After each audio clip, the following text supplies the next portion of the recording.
அப்படிப்பட்ட அரக்கி மகிஷமுகியே ஒரு சமயம் பயத்தில் நடுங்கிக் கொண்டிருந்தாள் என்றால் என்ன சொல்வது?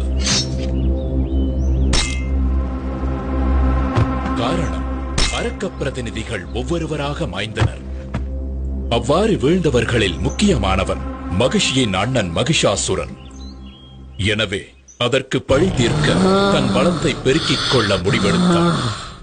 ஓம் பிரம்மதேவாய. அண்ணனின் முடிவு தனக்கும் நேராமல் இருக்க பிரம்மதேவனை நோக்கி கடும் தவம் புரிந்தாள்.